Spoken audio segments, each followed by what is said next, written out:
So welcome everyone. Welcome to our event this morning. First event of End the Silence. I am Ali, your host. And I'm just going to take a moment for everyone to join.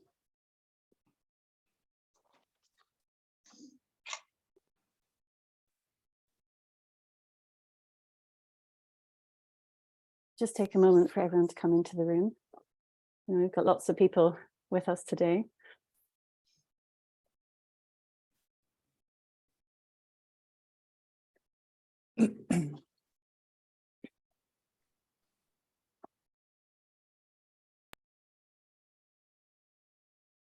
Great, so you're all very welcome. Nice to see the people streaming in the doors. And just give a moment for everyone to arrive. And then when I've done that, I will start to share a few remarks about how we're going to hold this event today, and then hand you over to our leaders as we begin. Okay, so I think I will get us ready to get started. One thing we wanted to share with you all is that we have the chat open, and you're welcome to put questions, comments, remarks into the chat. Yes, and we are recording the webinar, so that will be available as well. So if you have questions, comments, do feel free to put them in the chat, and we hope to answer those at the end of the event. Okay, so with that, I think I am going to hand over to the leader of our event this morning and get us started. Thanks very much, Ali. My name is Sheila Gilheeney. I'm CEO of Alcohol Action Ireland. As Ali was saying, this is the first event that we're holding this week. This is our National Awareness Week called End the Silence. And what we're talking about ending the silence about, as I'm sure you know, is the problem of children who are growing up with parents who are drinking in a harmful way. And we know that there's something like about 200,000 children who are living with that traumatic experience right now at the moment here in Ireland. And we know there's something like about 400,000 adults who are dealing or living with the legacy of having experienced that. And what we're hoping over the course of the week is to firstly raise awareness about this, very, very hidden aspect of Ireland's relationship with alcohol. But not only just raise awareness, we want to put forward some solutions as well too. So today we'll be launching a toolkit of some resources, which we hope will be of use to children, to adult children, and to professionals who might be coming in contact with people who have been affected by this trauma. I'm very, very pleased actually that we have a great lineup of speakers with us today. I know we were already just chatting here before we started, and there was great rapport between us all. So we're going to get started very quickly. As Ali says, though, we really are looking to you to put some questions into the chat and really help us make the most of the next couple of hours that we have. So at this point, though, I'd like to actually hand over to our patron, Professor Geoffrey Shannon. Geoffrey is patron of Alcohol Action Ireland, and he comes with a very, very long background in working for I suppose I would really say looking at the rights of children in a broad context, but very much so over the course of his work, he has really examined how alcohol has impacted on children, and that's within the social care system, within the family-orientated aspects of care that is provided here in Ireland. And I think, Geoffrey, anybody who's ever heard you speak before knows your passion and your depth of compassion that you would have, for the children who are caught up in this situation. So I'm going to hand over to you at this point, and just want to hear your reflections on how alcohol is impacting on children in Ireland. Thanks very much, Sheila, and just want to thank you for the opportunity of providing some opening remarks to this very important event, and to salute Alcohol Action Ireland and the ISPCC for the toolkit, which I think will be an enormous resource for both parents and children. Sometimes children are treated as by-passengers when it comes to alcohol abuse. I think that's a real pity, and we'll hear later this morning at the coalface from Josh, who I think will be able to talk to that issue directly. I've always said it's the measure of any democracy, the manner in which the needs of the most vulnerable are considered and met, and nowhere is that more relevant than in the context of children who suffer due to alcohol abuse by their parents. One of the biggest challenges, in my opinion, facing Irish society is the adverse consequences for the welfare of many children posed by alcohol abuse. Ireland has a very unhealthy relationship with alcohol, is my personal view and professional view, is that for too long that we have not robustly dealt with this issue. Drug and alcohol abuse by parents has a very damaging effect on their ability to parent consistently their child. And I say this with 2 decades of experience in working in this area, as far back as 2010 to 2012 with the fabulous my colleague Nora Gibbons. We looked at the deaths of 196 children who died in state care or known to Child Protection Services. A prominent theme in that report was alcohol abuse, and the failure, in my opinion, to intervene early enough to ensure the children were protected. Later in 2017, I led an audit on the exercise by An Garda Síochána of its emergency child protection powers. And I'm going to share with you some of the real life testimony of children faced by alcohol abuse by their parents. And I believe that the failure on the part of Irish society to comprehensively address the alcohol problem as a major threat to the proper functioning of individuals and communities leaves the child protection system dealing with insurmountable consequences. And we were just talking before we came on this live webinar about the impact this has on children. I think we need to remember that child protection is complex and challenging. The impact on a child of early trauma caused by alcohol abuse and neglect can be far-reaching. Cumulative adverse experiences of the early years where children suffer trauma due to alcohol abuse can have considerable significance for subsequent outcomes, even where intervention by social services follows. And we sometimes think that once we have addressed the alcohol issue with the parents, that all's fine, that the children will recover. But that may not necessarily be the case. And it was so enlightening to have a conversation earlier with Josh on this. And I think he will talk much more powerfully to this than I could ever hope to talk. But, you know, it was great to I suppose, to share, I suppose, what my own perspective was, and to hear Josh talk about, I suppose, what his real life experience has been. That's why I think this will be a very enriching experience. What I have found in the several reviews that I've done, and the one that I'm currently completing, is that it shines a light on an unpalatable truth about how life is lived by some of our children. And that's why it is so important that we have this toolkit this morning. I believe that it is a children's rights issue, and that Ireland has signed numerous international instruments. We talk and are committed to non-discrimination against children, but unless we ensure that children who suffer alcohol abuse receive immediate interventions and long-term support, well, those children are discriminated against.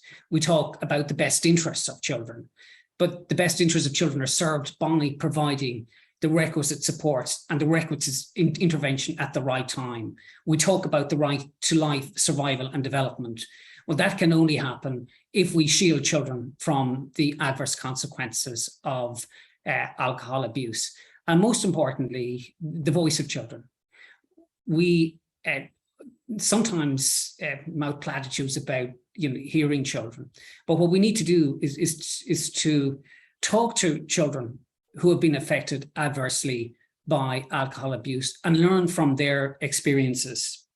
It is my view that every child has the right to survive, grow, and develop in a context of physical and social and emotional well-being. Every child should have the opportunity to reach his or her full potential. But any childhood that's blighted by alcohol abuse by their parents, those children can never enjoy that. And maybe to give you some sense of what it's like for children who suffer alcohol abuse. I'm going to share with you some of the live recordings from the Pulse system that I documented as part of a report that I conducted for the Commissioner of Garda Síochána in 2017. The first one I think is very much worth quoting. It talks about the investigating member discovered child in house with aunts and uncle.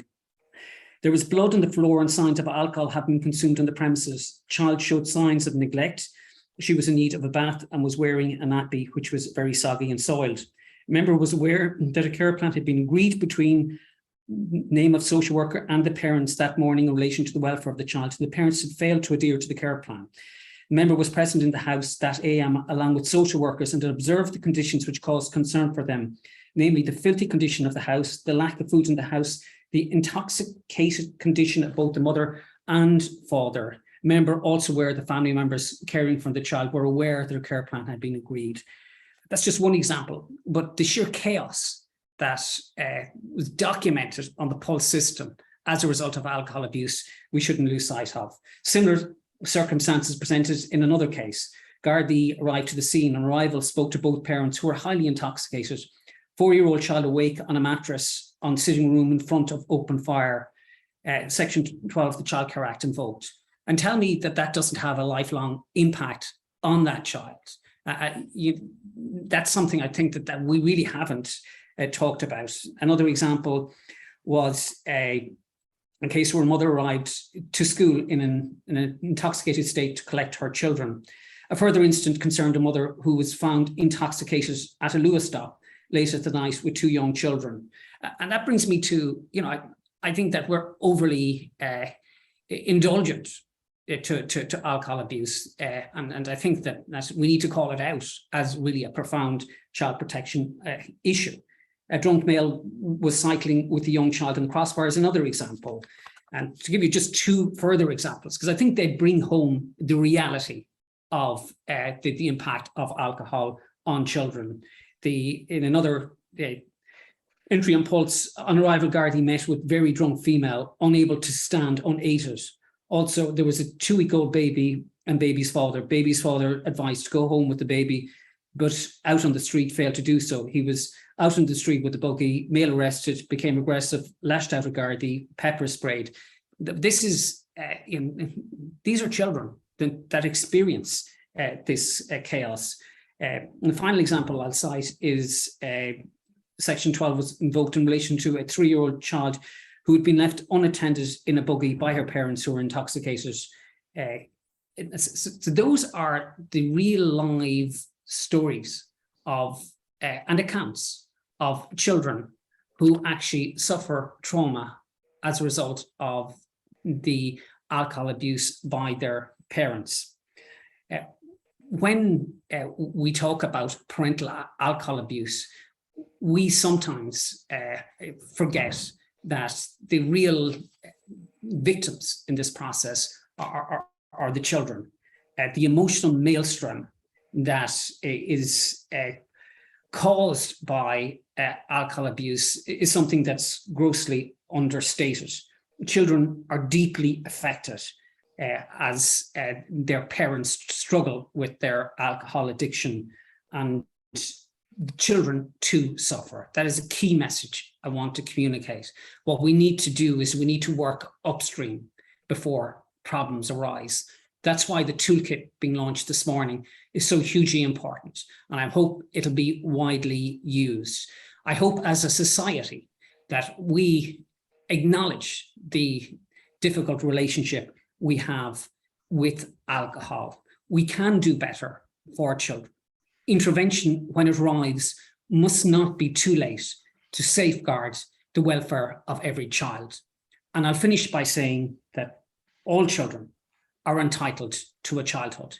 A childhood interrupted by alcohol abuse is a childhood that might never be recovered. The manner in which society treats its vulnerable citizens reflects not only its qualities, but also its sense of social justice, its commitment to the future, and its ambition to enhance the human condition for the next generation. Thank you very much for your attention. Wow, thanks, Jeffrey, for that. That was So powerful, really powerful words there, and so true that, you know, this is a children's rights issue, and something that we all need to, as you say, call out and kind of grapple with. And I guess, you know, our work over the past few years in this area has really kind of led us to a place where we wanted to do something, because, you know, bringing all of what we knew and framing this as a, you know, a really serious adverse childhood experience that's so common in Ireland was kind of why we wanted to bring this toolkit together to kind of raise awareness, I suppose, not just with professionals, but with everyone across society. And I'm just going to give a quick look. A lot of you will probably have seen or may have seen it by now, but just going to share my screen. You see my screen there? Mm-hmm. Yeah. Yep. So this is the toolkit that we have developed, and I guess we kind of co-produced it with our own Silent Voices advisory group, who I think are here with us today. And it really is, the idea is that it brings together a wealth of resources for a number of audiences: children, adults who grew up with this themselves and maybe can't connect it to what's going on in their own lives. And I think Josh is going to talk a little bit about that. And also professionals, maybe even professionals who don't not necessarily even social workers, maybe a GP, maybe it's someone working in mental health, maybe it's a teacher. So we really do hope that it will be used by all different people. And I guess, you know, we've kind of, each section has its own information, so it's quite, we're quite proud of how it looks and feels, and I hope you guys will see the work that went into it. So each area, there's an area for children, and then I guess you click here to go into another section that has videos and resources and things, and then there's one for adult children and professionals, and just as I say, a wealth of information. And as we know from our work in this area, like, there's no one way to get help, and everybody's journey is different. But the really important thing, I think, is that people understand that this is, you know, an adverse childhood experience that can impact development, and that can have a you know, issues across the lifespan. And so I think by understanding that, whether you're a person who grew up with this, whether you're a professional or even a young person, you know, it really allows you to have empathy with yourself or the person in front of you, kind of to move to a place of greater understanding of what's going on with either yourself or the person in front of you. So we'll be distributing this far and wide. As we said, we'll be annoying you all to distribute it as well on our behalf. And yeah, like I say, thanks so much to everybody that helped us with it. It was really a labour of love and co-production, as I say, with our Silent Voices advisor group and also other professionals. So thanks to everyone who had a look at it and steered us towards language and resources and everything like that. And the beauty of it is that, of course, that it's digital. We can easily share it and we can easily update it and add resources, you know, as time goes on. So yeah, please do share through your networks and delve into it in your own time. It's available here on our website on the End the Silence page, and you just right click and toolkit and it brings you into it. Thanks very much. Great, thanks so much, Jennifer. So I'd like to move us into the next part of our event, and you might have known that as well as hearing from esteemed colleagues in this area, we also wanted to share some illustrative stories of what it really is like from the eyes of a child when they're in the circumstances that Jeffrey was describing. And also, we're really delighted that this event is in partnership with the ISPCC, and we will be hearing from Andrew Jackson shortly. So I'll just let you know about this first story that we're going to experience. So it's basically, it's a kind of a video animation that describes a real life case that's been anonymized that came into the ISPCC. And there was a young girl who, you know, her well-being was really being impacted by her mother's drinking. The situation was spiraling. And I think, you know, what we're already hearing and exploring today is that we know that these, we know from these stories that these effects that happen in childhood can just be so serious and long-lasting from parental drinking problems. And that we need to help children get help at the time that it's happening. So we're delighted with the ISPCC provides support for young people. that children can know they're not alone, and to help them understand what's actually going on and it's not their fault. So I'd like to share that video now, and hopefully that kind of helps us to really get the experience of what it's really like from the child's point of view.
So we're really glad to be able to share that with you, and yeah, to really see a story where, in this case, Libby and her mother moved to a good place thanks to the help of ISPCC, but just really acknowledging that not everyone is lucky enough to get these supports, particularly because of the hidden nature of the problem. So with that, I think this is going to lead us in very nicely to hear more about the ISPCC's work in this area. So Andrew, I'll just bring you up on the screen, and delighted to hear from you. I know you have a vast experience of your Childline at ISPCC and really advocating on behalf of young people who require support. So Andrew, over to you. We do, and thank you so much for inviting me here today. If I could ask a favor, Ali and Jennifer, as I have a vague little slight habit of talking quite a lot, I could ask you if you could give me a 1-minute warning if I start to get close to my time frames. Great, we'll do that. Good plan. Do you want me to share a brief presentation, or would you like to share it for me? Which is the best? Why don't you share your presentation and then you can move through it at the time that you want. Yeah, that's no problem. Well, let's hope the technology works now. Well, I have prepared it all for you, so hopefully it will. Okay. If you could let me know if you can see what it's up on my screen. Yeah, and if you just want to put it into slideshow mode. Which one is that now? Oh, there we go. Yeah, it's that one, isn't it? Yeah, that should work. Should be it. There we go. Yeah. Great. Over to you. So I will go through this very quickly. It's more to give everyone an overview of how our one-to-one service works. And then I'm going to talk about some cases that I would have actually worked with myself. Now, I'm the regional manager for the Childline Therapeutic Support Service. And that's our one-to-one therapeutic support, where we work with young people up to the age of 18. Now, what you're seeing in front of you here is a whole plethora of the ISPCC Childline services, and the one that I'm going to focus on is the Childline Therapeutic Support Service, and that's our one-to-one. And within that service, we focus on building psychological resilience.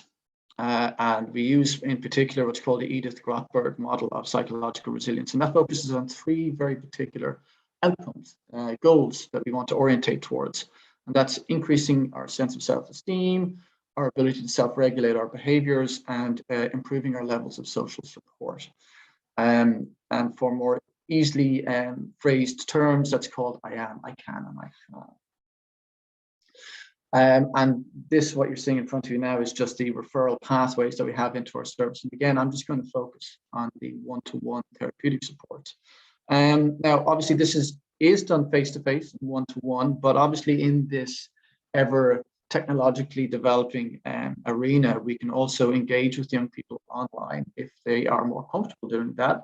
It also allows us to get a broader reach outside of perhaps just very constricted county areas. So an online capacity allows us to spread our wings somewhat more. And the levels of engagement that we have with young people is done via the Hardiker level of need. And we work with all Hardiker levels, and most of you will be familiar with that. So I'm not going to go into it in detail. But the majority of our cases would be Hardiker levels 2 and 3. That's where there's a mild to moderate level of need. But we certainly engage with Hardiker level 4, where there's a high level of need for the young person. And they may be in care, they may be living in fostering, whatever the situation might be. There might be child protection and welfare issues. So we will engage with all levels, but the majority tend to be levels 2 and 3 because we focus very much on prevention and early intervention. Now, I did mention here that we have a therapeutic resilience-based model of support, and we do work on a one-to-one level with young people who experience both emotional and behavioral difficulties with identified causal factors. Obviously, parental alcohol and other substance use issues is one of those factors, and we would work and engage with young people across the country, but in particular, we have 2 units that work in Wicklow and work in Louth and Meath, and a little bit up in County Monaghan, where all of the work and all of the referrals that we engage with in those counties will all have an alcohol or drugs remit to them as well. So because of the tranche of funding that we receive from regional drugs task forces, we have that remit in those counties. But everywhere else, whenever a referral comes in that may have a drugs and alcohol concern, we will engage with those, irrespective of the level of funding or the source of funding that we have.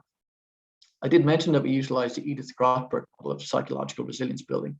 And it's a very proven system, and it really does help the young person to build their psychological resilience and capacity and coping abilities to be able to respond positively to negative situations. And that's very important, especially when the young person is living at home with a level of stress and anxiety that will always permeate when there is parental alcohol usage. And I'll get into those elements a bit more, perhaps with the examples, in terms of how we engage and the impact it can have on the young person and the level of understanding that any support worker needs to have when engaging with that young person. We are very much a strengths and needs-based support system. So we will not try to overarch or try to set too lofty a set of goals for the young person. We have to be focused on what the young person can achieve. We'll also advocate very vociferously on the needs of the young person. So where the young person has specific needs that we as a service cannot meet, then we liaise and link with other services that can match those needs in addition to the work that we would be doing. And I suppose that would link and liaise in very well with the whole hidden harm protocol. Again, I'll mention that in a little bit, but in a nutshell, the hidden harm protocol is this agreement between TUSLA and HSE that relates to young people who may otherwise have gone unnoticed in a situation where there is parental alcohol usage, but the impact is felt by that young person. We need to have a level of communication between all the differing services to make sure that we don't miss a young person ever when it relates to alcohol usage. And finally, just for the presentation perspective, before I start talking about my own experience working one-to-one with young people and the impact of alcohol on that young person, is to reiterate the outcome areas that we want to help the young person achieve. And that really does relate to the ability for the young person to self-regulate their own behaviors and emotions, to increase their coping capacities and their self-esteem, and to also build upon the social supports of that young child. We often hear about the phrase one positive adult, one good adult, and that's very much a part of developing that social support, in addition to just wanting young people and children to be young people and children, to enjoy their childhood. And often when there is parental drug use and abuse, we hear that there's this loss of childhood, and that's very true. There is that element where the young person is living in consistent stress and the joy of childhood is eradicated. So I'm going to stop sharing now, if that's okay, and I'm just going to talk more broad spectrum. So our therapeutic support workers are all very highly trained. They all come with either psychology, psychoanalysis, social care, social work backgrounds and degrees. And we would all be very familiar and trained in adverse childhood experiences and then trauma-informed practice in our work. And when I started to do my reviews on adverse childhood experiences and trauma-informed care, it was a really enlightening element. And you could see the work that we were doing was already following that pattern, but it was great to see there was a solidity and a structure and a format to it all. And you begin to learn about different things, such as the window of tolerance that exists for young adults and children. And that window of tolerance can be very small when they have lived a life that is filled with anxiety and stress. And I don't think it's an over-exaggeration to say that there certainly feels like there's an epidemic of stress and anxiety in our young people today. We can be pretty much assured to say that with all the referrals that we get into our organization, our agency, that whilst there may be one overarching reason for that referral, perhaps school refusal, perhaps or social skills, perhaps a breakdown in relationship between the parent and child, there's an undercurrent to all of those referrals. And almost invariably, anxiety is there behind that. So we need to find what's causing that anxiety. And when certainly you delve deeper, and in the cases that do relate to parental alcohol usage, you see anxiety that the young person is feeling and experiencing on a regular daily basis, and the impact that's having on their window of tolerance, their capacity to deal with the anxiety. Now, stress comes in many forms, and some stressors are good, they're positive. We all need a challenge, and some stressors are really help us to build our own capacity, our own resilience. But that stress can increase. You can get that positive stress, then you can get something that's a tolerable stress. And I always give the example of a tolerable stress, where perhaps, say, a young person is doing the leaving cert, and the stress of the exams and study of the exams is tolerable because there's an end line in sight. There's a finish line, there's a target to be reached. So I know that I can deal with this stress because I know that there's an end goal and there's a point at which it will finish. So I can focus, it's tolerable. But for young people that living in a consistent state of worry and anxiety where there is parental alcohol and drug usage, that no longer becomes positive or tolerable, it becomes toxic, becomes chronic. And that is an adverse childhood experience. That impacts their ability and capacity to cope and respond positively. That reduces their window of tolerance to be able to respond positively to any situations that might cause a little bit of anxiety within them. And the response models become very negative. And suddenly their behaviors, not suddenly, but gradually their behaviors alter and change because of that. And the ability and capacity to live healthy, productive lives becomes impacted. That's not the case for every young person. Obviously, we are all uniquely individual. But it does impact hugely. And I'll reiterate, or I will certainly echo an awful lot of what Jeffrey said earlier, and I'm sure it'll be repeated afterwards as well, in terms of sort of the Irish capacity. And I think it is quite an Irish capacity for a very unhealthy relationship with alcohol. And there's certainly a level of normalization that goes on as well, which, as Jeffrey would have said, allows us to overindulge perhaps our acceptance of alcohol. And I'll go through the examples of showing you how this impacts, and perhaps even showing how we have to be a bit more tuned in as service providers to make sure that we don't slightly get fooled by it. And the first example I will give you is where I had a small, slight, vague stand-up shouting argument, actually, with a statutory provider when it came to neglect that was happening within the family. Before I get into that, I did want to mention that the what we do see within any sort of family unit where there is progressive and problematic alcohol and perhaps other substance usage and misuse is the levels of attachment that occur and the impact that those usages will have on the quality of attachment. You're probably all familiar with secure, insecure, and ambivalent levels of attachment and disorganized. All of that then can impact on how that young person then relates as an adult with other adults and how they engage and create relationships as adults in the future. So what we will certainly see is the actions and impacts in youth impact in adulthood and often stay there. So we have to be as preventative as possible and make sure that we respond as productively as possible and support both the young person to help them cope and deal with their stressors, their the impacts of drug and alcohol usage, and perhaps even get them to see that you might not be able to change mom and dad's behaviors or how they act and respond, but we can help the young person react more positively to it. But I'm going to give you the two examples that I wanted to illustrate in terms of the importance of how we respond as a support network to young people where there is alcohol misuse within a family unit, and also the very damaging effect it has on the young people. Perhaps not obvious to begin with, but becomes more and more obvious as time progresses. First particular instance, and I'm very mindful if I don't want to give any details away, what I will say is it was a family with mum and dad in the family. There was more than 3 children, less than 10. It's about as detailed as I'm going to get with this. And both parents had problematic alcohol usage. And there were supports in place, aside from ourselves, who liaised and linked in with 2 of the young people in the household, and statutory services were also involved because welfare concerns had been raised on numerous occasions.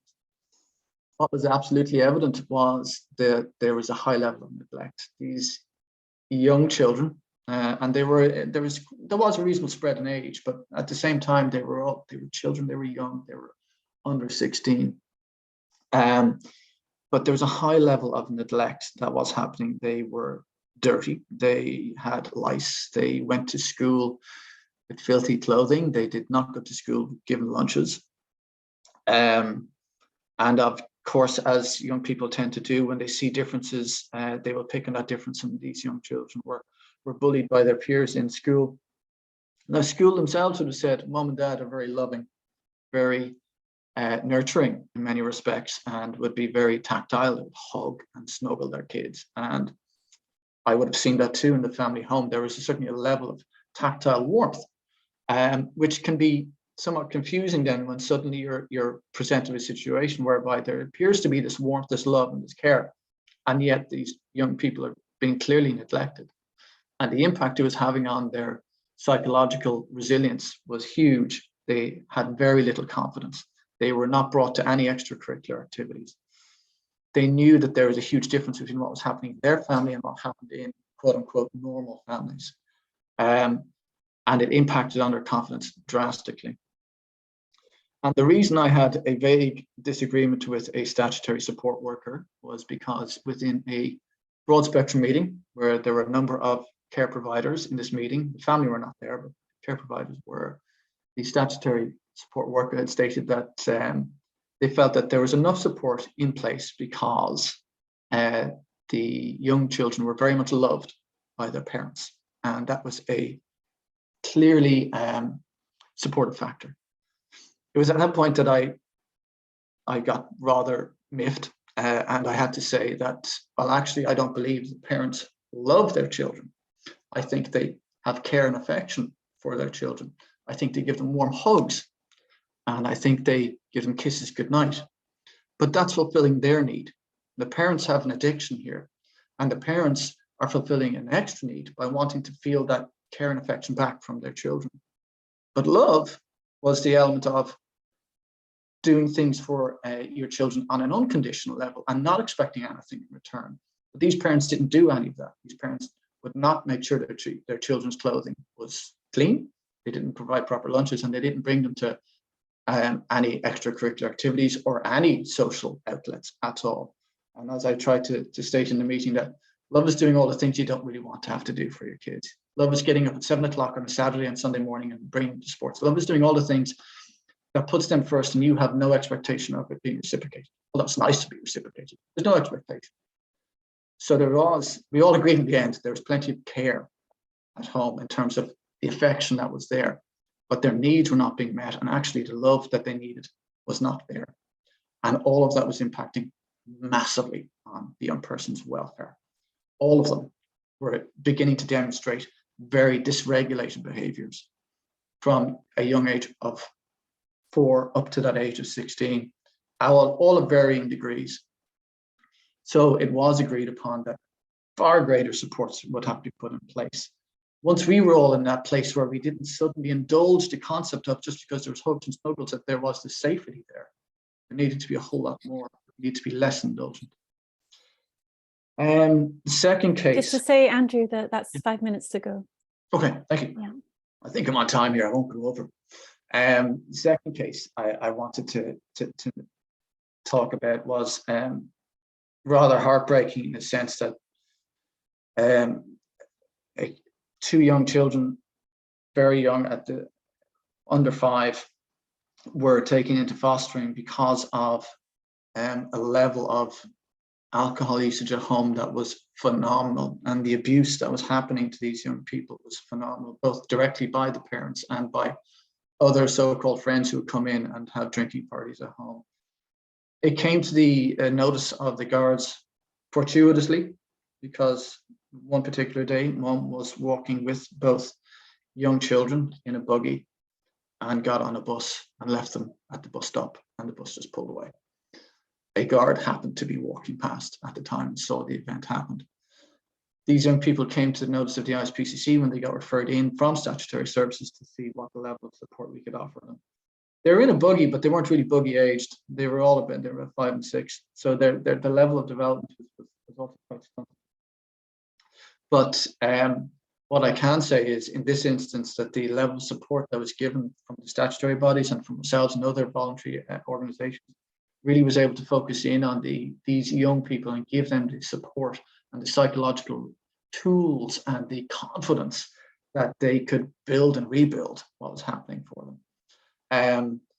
And I think it showed that, yes, whilst adverse childhood experiences can last throughout all childhood and into adulthood, when you get in there and do that solid piece of work and really focus in on that young person, you can build their coping capacity so they can deal what's happened, understand that the issue is not their issue, that it's mum and dad's issue, understand that the problem is not theirs, but it's someone else's, although they are feeling the ramifications of it, they are feeling the impact of it. And when you can start to, the young person can start to understand that, they can start to build that coping capacity and say, what's the problem isn't mine, I do have to deal with it. And I can understand it's not me, it's someone else, but I can respond to that positively. I can almost compartmentalize to some degree. And in this second instance, I mentioned these 2 young, fantastic little kids bloomed and blossomed when they were given the right environment to bloom and blossom. The fostering family that took them in were amazing. And these young kids got to the point where eventually, when I last saw them, they were age 7. And for the 7-year-olds to say what I'm about to say to you is amazing, that they understood that mum and dad drank. They understood that drink made them act differently. They understood that drink made mum and dad not able to look after them, but they still loved mum and dad, but they understood that the impact of what was happening to mum and dad made it impossible for mum and dad to look after them. They still met mum and dad once a month, and they still loved them, but they understood that drink had done this to their family. An amazing comprehension for 7-year-olds, mind-blowing to me. But what talking truth to the young people, and at an age-appropriate level, did for them was to enlighten and show them that the problem wasn't theirs. The problem they get belonged to someone else, even though they felt the impact of that problem, but that the ability was there to help them to overcome it. And that's what I wanted to share with you. Now, look, we could go on. I could talk ad nauseum about the impact of it and the harms and the emotional mental health concerns, the way parental drug and alcohol usage can also lead to early sexualized relationships on the part of children, poor academics, behavioral differences, mental health concerns. All of these things become potential in that. But if we can get in there and do a preventative and early intervention piece of work, then the capacity of young people is phenomenal. And that's what we need to do. But we need to be very clear as support workers how best to do that and how to focus in on that capacity building, but also then, where possible, to support mum and dad through the process too. I hope I've timed that okay. I'm going to leave it there. Great. Perfect timing, Andrew. But more than that, thank you so much for sharing those stories. And it's like another example of really, particularly in your last case, the children really flourishing after the intervention, but also just celebrating, that power of those children to come to that understanding with your help at such a young age. Phenomenal, yeah. And the age was what blew me out of the water. And it does make you realize that just how incredibly resilient and what levels of bounce back that children have, even at the age of 7. Yeah. We just need to know that and support that and make that happen. So Andrew, just say there's also a few questions coming into the chat, and we are not just to say we won't take them now, but I know, Andrew, you'll be part of the panel that we'll have at the end, and if we've got time, we'll consider some of those then. So thank you so much again. So now I'd like to sort of bring up into our online stage Josh Connolly. Josh, it's been really fantastic to get to meet you as a result of this event. And I know, in a sense, you would probably say that you were one of those children in a way that we've been talking about today. And I know you grew up with a parent who had alcohol dependency, and that did have a really strong effect on you.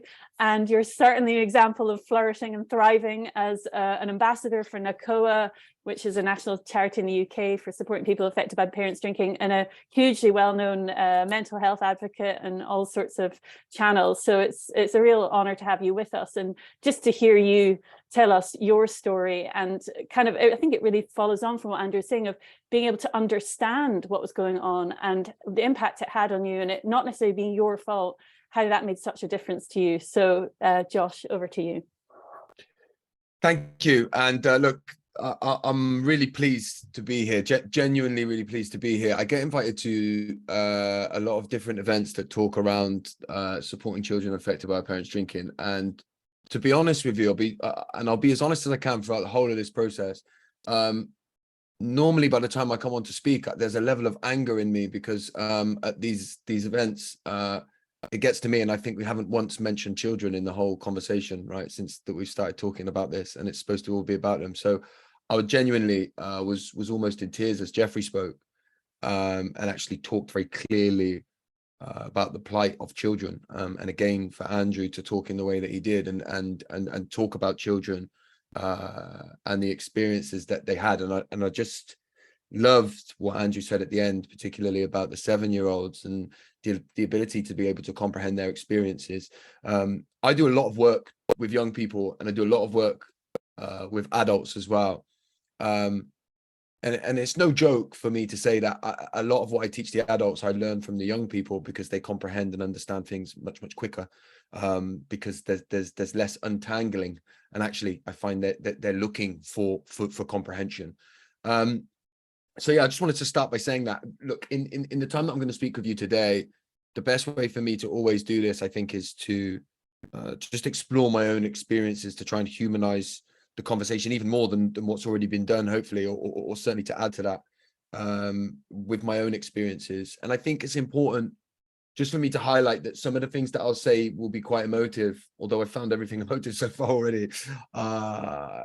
That I think it's important for me to talk about the truth of my experiences, and to not kind of beat around the bush with any of them. So I'll try and do that, but just be aware that it can be quite emotive. my story really, when I look at it, started when I was like 25 years old, which is like 10 years ago now. And at that stage is when I walked into NACOA. And look, at that stage in my life, such was the level of information that I'd been given to comprehend my experiences, that I believed that I'd lived a pretty normal life, that, you know, my childhood was actually idyllic, is one of the things that I would have said. I would have talked about, you know, my dad died when I was young, but, you know, I didn't really remember him, and he sometimes drank too much, but, you know, everybody has problems, and all of those kind of things. And he did his best. I sort of talked about those kind of lines.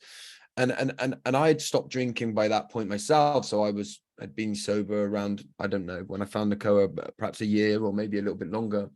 And what I actually believed about my own addictions, because my life was so idyllic, was that I had a genetic predisposition. I was just born this way, right? Because people used to talk about the nature nurture, and I used to say, well, you know, the rule can't exist because my life was so good.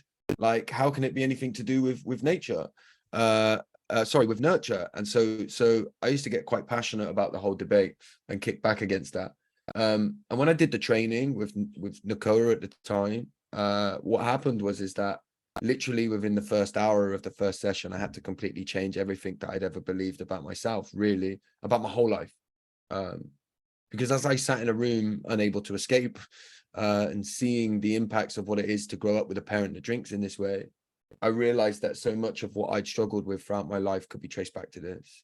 And so much of my difficult experiences were because of the impacts and the life that I had with my dad and his drinking up until I was 9 years old. And what I very quickly peeled apart was that I do remember my dad, and what I remember is a violent, angry, chaotic man who scared me when he was drunk and scared me when he was sober. And I think in admitting that to you, or admitting it to myself at the time and to everybody, what it did was it took away the one thing that I'd kind of chased, which was that I ever had a sort of loving relationship with a father, with a dad, you know. And to hear Andrew just talk in the way that he just did, to help a 7-year-old comprehend that you can feel let down, angry, sad, annoyed, rageful at a parent, and know that that doesn't mean that you don't love them, but you're allowed to have all of those feelings as a result of the way that you're experiencing what they were doing, was a completely alien concept to me.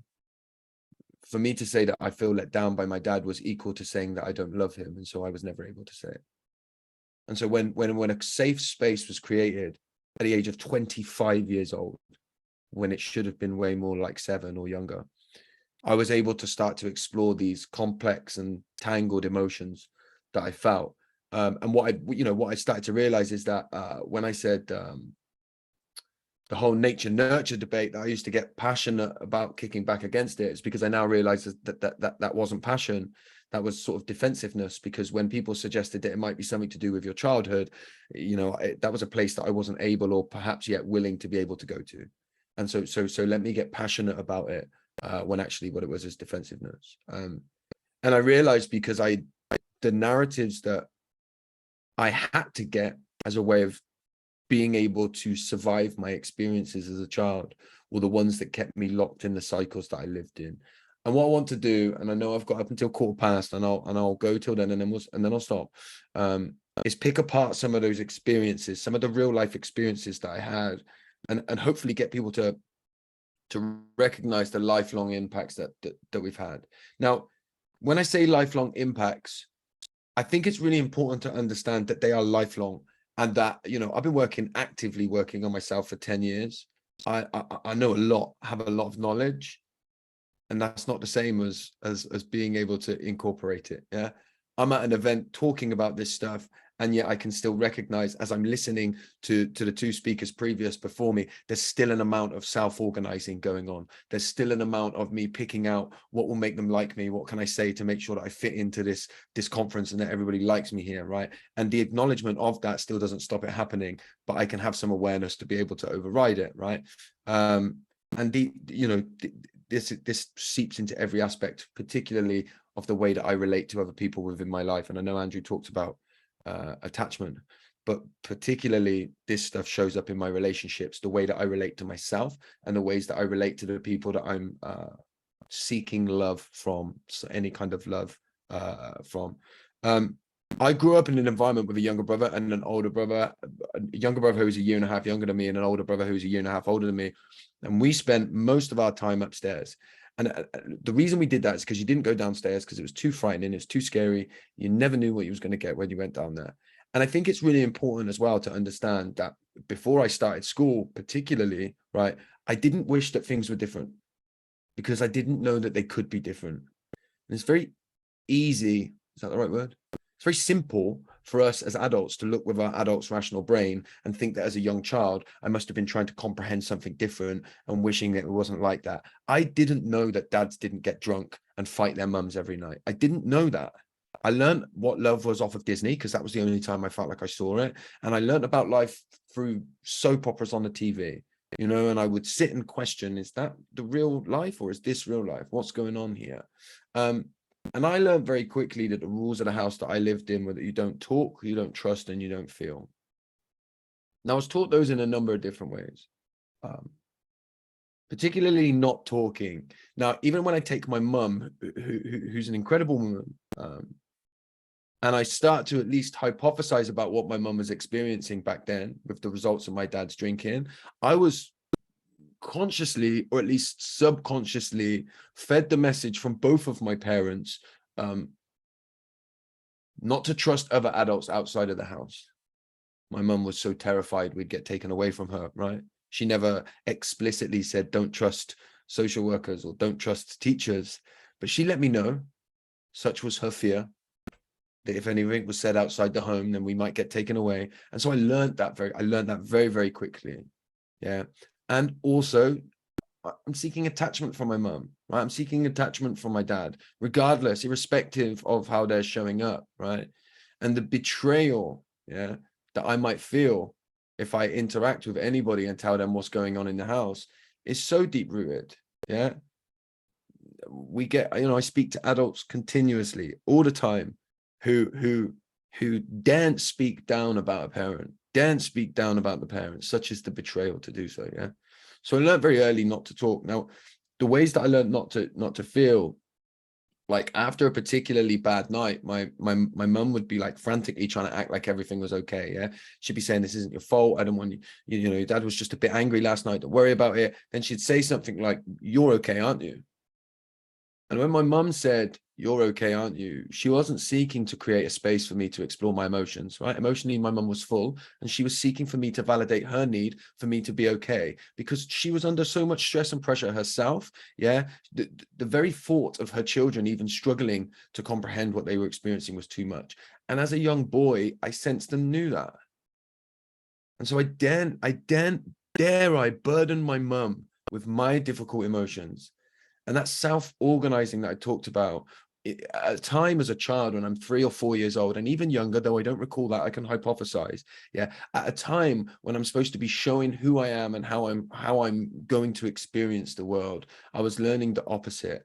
How do I self-organize? How do I show up in a way that's going to make me be able to attach to my mum and my dad? How am I going to show up in a way that makes me acceptable? You know, we talk about fight and flight, and then, you know, and freeze and appease and disassociate. And for me, there was a hell of a lot of disassociating and a hell of a lot of appeasing. Yeah. I began to build a whole personality and persona around how useful I could be for everybody else. How can I make my mum happy? Yeah. How do I do that? And I recognize now, I can see that attachment need, that need for attachment, that's a biological human need for me, right? It's wired in me to attach to my parents. Yeah. And I like what Dr. Gabor Mate says about attachment versus authenticity, and understanding that as a child, when I'm born, I'm completely authentic, right? I understand what I feel. I know what I need as a result of that feeling, right? And then I know how to communicate that. As a baby, I cry. No baby ever contemplates what impact it will have on their mum or their dad if they cry. They cry so they get what they need, yeah? When that authenticity gets threatened by when the attachment to my parents gets threatened by that authenticity, it's the authenticity that loses out every single time, right? Simply put, if I think that by being myself, I won't get the love of my mum and dad, then I won't be myself. And if I recognize that my mum is emotionally full all of the time, then dare I not burden her with what I'm experiencing? Dare I not show any emotion when I'm at home? And so it's natural that somebody like me, who experienced the environment that I was in that way, began to explore my difficult emotions when I was at school. And there'd be regular meetings between school and my mum saying, I don't know what you're talking about because he's an angel at home. She wasn't lying, I was. Yeah. And the teacher saying, there's no way this child that turns up at school is an angel at home, right? You're just lying, you're fooling yourself. And it's not true. I'm exploring what I was experiencing at school, which is different to what I was experiencing at home. And this has been a theme through what's already been said by both speakers this morning. Already at that very young age, everybody's lying to me. Everybody's lying to me. My mum and dad are lying to me. They're sweeping it under the carpet. They're not talking about it. Nobody at school's talking about it. If my dad had suffered with something that wasn't stigmatized, right? Anything that wasn't stigmatized.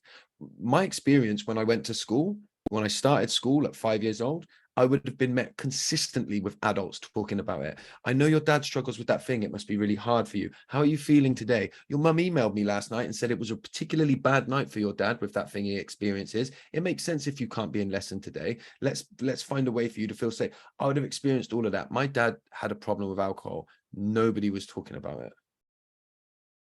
And so I had to come up with stories my own. I had to start to comprehend my experiences on my own. And as a child, egocentric in nature, where the world evolves around me, and so it should, I don't rationalize that my dad must have had a difficult life and is doing his best. I don't rationalize that my mum is trapped in my dad's drinking. I think, what's wrong with me? Why do I feel this way all of the time? And maybe I don't explicitly think my dad drinks because of me, but perhaps I think, and not perhaps, I did think, maybe if I can get really, really good at football, then maybe my dad won't drink this weekend. And maybe if I support the right football team, and maybe if I work really, really hard at school, then all of these things will stop it. And I start to gain an understanding and an idea that I am like, the problem lies within me. The problem lies within me. And so often throughout my experiences, when I engaged with adults outside of my house, they confirmed that for me, right? They confirmed that for me by sweeping it under the carpet and trying to make everything okay. Don't worry about it, right? I mean, your dad's angry. It's not your fault, right? Like, nobody ever said it's not your fault. It's just your dad's angry.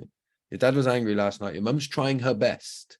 There was so much defending of my parents, right? Because as a society, we find it so difficult to comprehend that sometimes parents' best isn't good enough.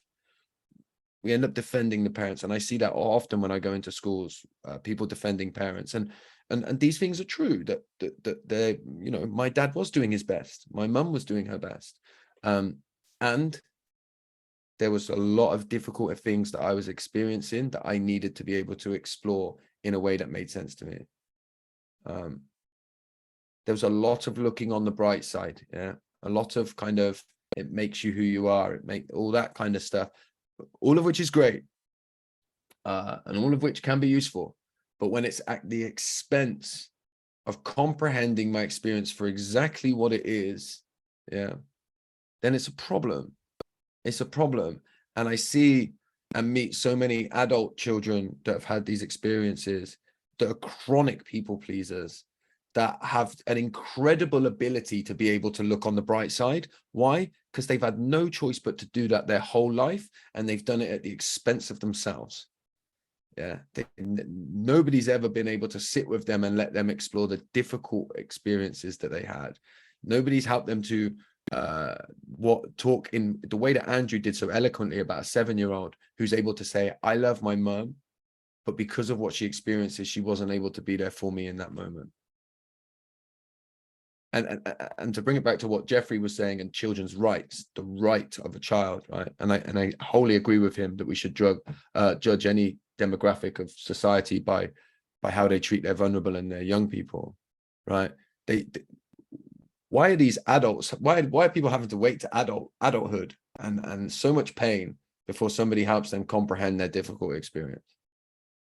You know, and what happens is, for a lot of the young people, they end up like me, who at 12 years old actively went searching for the answer and found one. In my case, it was drugs and alcohol. Yeah. Did everything that I wanted and needed it to do. Yeah. And then the shame cycle continues. Yeah. Because I become the problem. Yeah. And I'm using drugs and I'm acting out. Yeah. And then I'm shamed for finding a way to keep me alive in a world that was giving me nothing. And this isn't to talk with any level of blame. This is just about seeing my experience in the way that it was. Now, my dad spent some time in prison. And when my dad was in prison, when I started school, it's important for me to say one of the first ways that I reacted to this was to desperately try and become good enough at school, right?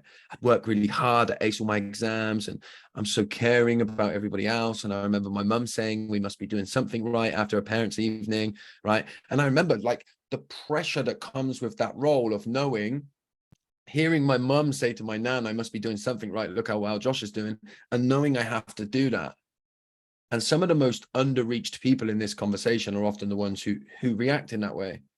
And I'll make up a scenario, but I've often had this where I engage with children's services locally to where I am, and I'll make up a scenario, but it's indicative of what I see. And they say to me, we want you to work with this young boy. And I say, okay, why are we working with him? And they go, well, there's 2 siblings and they live with maybe one parent who's got a problem with addiction. And I say, right, why do we want to work with a young boy? And they say, well, you know, he's getting in a lot of trouble, getting angry, getting thrown out of lessons a lot. And I say, all right, cool. What about the older sibling? And they say, oh no, you wouldn't believe it.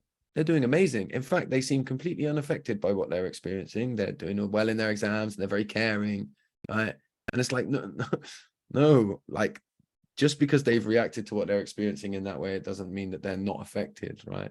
It means that they've reacted to it in a different way. And that was the way that I reacted to it in the beginning. Now, when my dad came out of prison when I was about 8 years old, that's when I used to go and visit him in an apartment, right? We used to go and visit him every weekend. And by then his drinking was very much like out of control. Now, my mum used to leave us there and she would regularly ring the phone in the house. And the shame that I used to feel when I experienced what I did with my dad's at 8 years old, when I used to go and visit him, I knew my mum wanted me to have a relationship with my dad. I knew at 8 years old, my mum needed and wanted a break. Yeah. So I didn't tell her what was going on in the flat. Told her we had a brilliant weekend every time. And if she said, was dad drinking? I'd say, no, he was fine. Yeah. Not true. My dad drank extortionate amounts in the way that he did. But I was so emotionally responsible for my mum, right? By that age. So emotionally self-organized to make sure that my mum be okay. Yeah. And that's when I experienced a lot of shame. He would take us out. You know, I remember once he was walking through a field, urinating, drinking super strength lager. And as we walk through the field, everybody's looking at me. And I remember at 9 years old, I wanted to pump my chest out and say, don't look at my dad like that. But of course I couldn't do it. And the shame that I felt, like there's something desperately wrong with me, right? And I'm walking 10 yards in front of my dad doing what he's doing, and I'm not connecting the two. Because I've already told myself that there's something wrong with me. I'm not connecting the two. I hate myself because I can't stick up for my dad. And I feel shame. And by the way, I went on to be a young boy and eventually a young man who's asking everybody what they're looking at in the pub. Yeah. Because when people look at me in a certain way, it has an impact on me, on my body, because it triggers the same responses. Right. And if I don't know that, then I react to the world in the way that I wish I could before I had a bigger body. Yeah. So I start showing up in that way. So again, you can see how that these imprints, and that's one of many. And I know I've got 5 minutes, so I'm going to make sure I get to where I need to be. You can see how these stay with me. And if I don't understand them, then there's no power in my life to be able to try and create change. And on that, it was that same particular day where we went back to my dad's flat. It was me and my younger brother at the time. And to cut a traumatic part of the story short, my dad left this world and I was there. And such was my need to make sure that my mum was okay. I didn't ring an ambulance because my first thought was I can't, because they'll, you know, then my mum will know I've seen this and she won't be able to deal with it. And my mum rang the phone in the flat eventually after that. And I said, Dad's really drunk. You need to pick me and my little brother up. My mum picked us up at the front of the flat and we went home. And I just said, he's really drunk. And 2 days later, I was taken out of school to be told that my dad had passed away. And I obviously had sat with that for 2 days, having gone through school. Now, in some ways, it's hard to comprehend how a child can be that emotionally responsible. Now, there's complex reasons for it, and I think I've talked about some of them, right? But I'll tell you another way, because generally speaking, adults tell kids to be responsible for their parents, right? Because all the adults around me, and I see it all the time, adults say to kids, what do they say when their parent is struggling with anything? Your mum or dad needs you to be strong now. I need you to be brave for your mum, and I need you to be brave and strong for your dad, right? I was told it at my dad's funeral. People told me, be brave for your mum, right? And actually what I think people mean when they say be brave to kids like I was is, I don't think I could deal with the emotion that I know that you need to express. So I'm going to tell you to be brave. You'll keep it in and I get to feel more comfortable. Comes from a place of fear. So we're literally teaching children, right, that the solution is to be strong and to push down their emotions when I should have been crying my eyes out at my dad's funeral. Yeah. And what happened is when my dad passed away, and I'll say this very quickly, my mum had been married by then, by the time my dad had passed away. And then we moved across town, and my stepdad is an amazing man who my mum's still with today. And he sort of, you know, materialistically gave us everything that we needed. And then the problem's gone, right? There's no body in the home that drinks too much anymore. There's no scared home, but I got no support whatsoever. Yeah. And I often see, and to bring it back to what I said at the beginning about why I sometimes get angry, is because people think that the only solution, that the sole solution is if you stop the parent drinking, then the problem goes away. The drinker was taken away from me when I was 9 years old, and my problem gradually and very quickly at times got worse. Because I didn't know what was going on, and I thought there's desperately something wrong with me. And all the things that they talked about at school, nobody ever talked about my dad dying when I was younger. Didn't even come up. You know, when I can't stay in a lesson, when I'm hyper vigilant, so I'm very attuned in and high in anxiety because I'm very tuned into other people because I needed to be because of the environment that I existed in, right? When I hear a loud bang, my body goes a bit crazy and I need to know what's making it happen. Yeah. But kids like me are always made to sit at the front. So now I've got 30 people behind me making loads of bangs, and I need to know what they are, but I don't want to say I'm scared. So I act stupid and I'm getting thrown out of the lesson. When a little bit of knowledge and a little bit of spirit, like understanding of what I'd experienced, ways to be able to comprehend my experience, so much of that made sense. And for me, you know, the cycle continued when I went into, found alcohol myself, and I began to use alcohol in the way that I did. Yeah. My first daughter was born when I was 18, and I'm creating the same environment from the one that made me go to where I was. Yeah. And I'm in this cycle.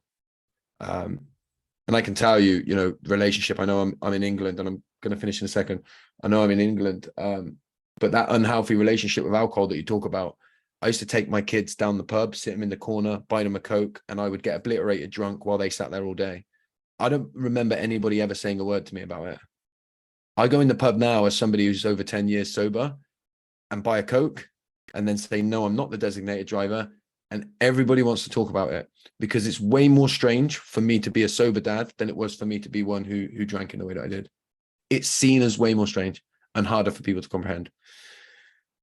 My life changed when I got to 24. I was very fortunate that I stopped drinking, and then I found Nakoa when I did. And I began, and the work for me over the last 10 years has been comprehending my experience, making sense of my pain and understanding why I feel the ways that I do. It doesn't stop me feeling them or take them away, but it gives me an opportunity to understand that I'm not broken, I'm not defective, right? I'm not a fraud.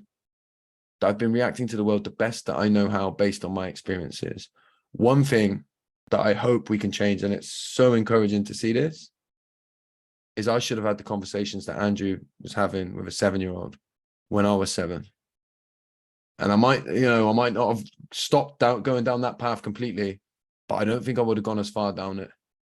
And I wouldn't have had to do so much work in my adulthood to untangle it, to be able to comprehend what Andrew's been able to tell a 7-year-old.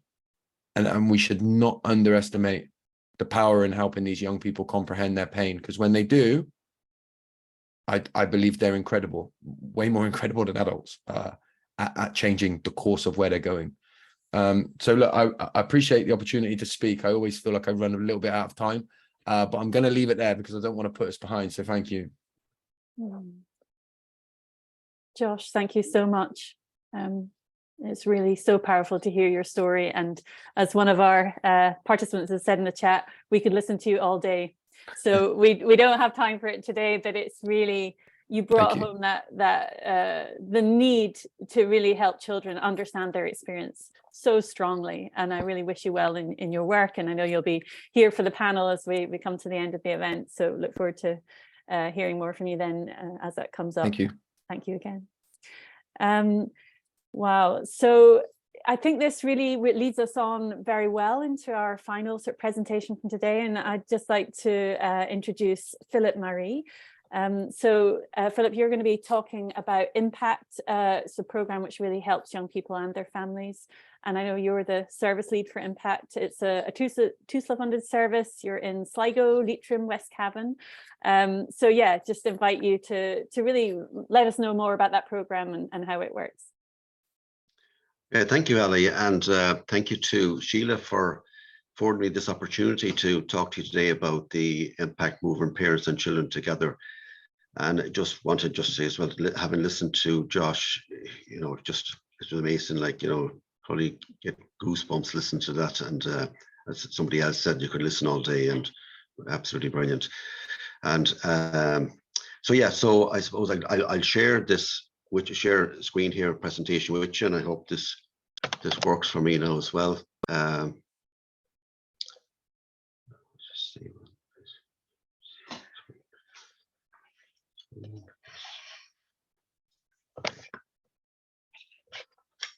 Did you press the green button? Yeah.